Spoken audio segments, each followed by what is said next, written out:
कसं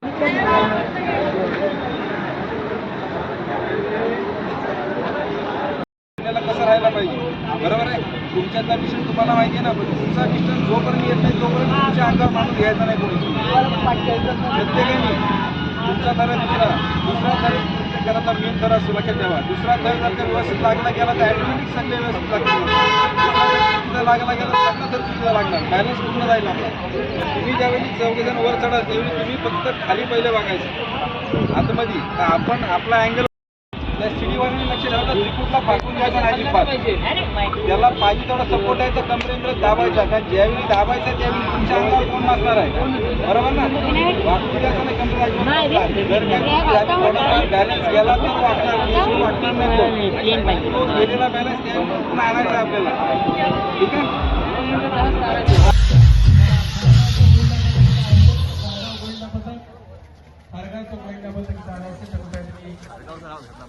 पुढे यायचंय,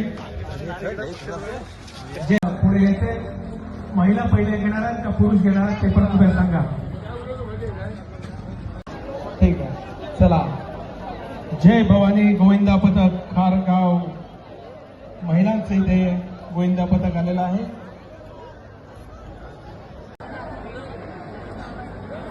आतापर्यंत जे गोविंदा पथक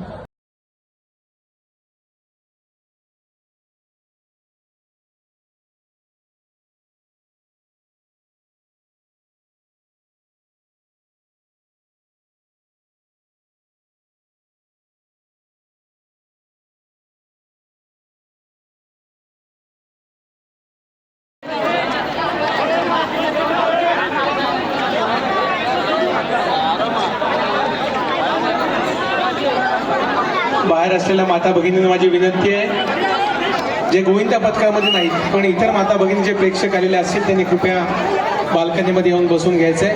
बसण्याची व्यवस्था केलेली आहे. ज्या गोविंदा पथकामध्ये नाहीत अशा सर्व माता भगिनींना विनंती आहे की आपण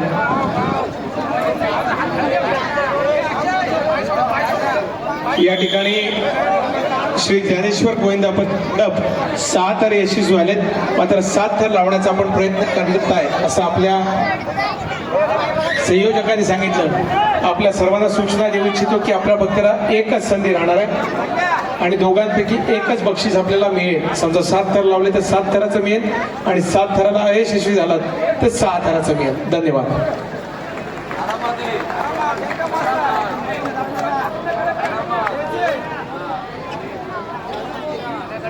बसा, आपल्याला त्यांनाच द्यायचंय, काळजी नसा.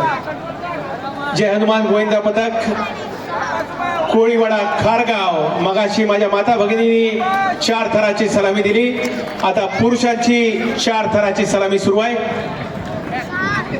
जोरदार टाळ्या होऊन आपल्या या रोह्यातील गोविंदा पथक खारगावचं आपण मनोदर्य वाढूया. 7 थराची सलामी दिली आणि जसे वर गेले तसे शिस्तबद्ध खाली उतरतायत. सावकाश.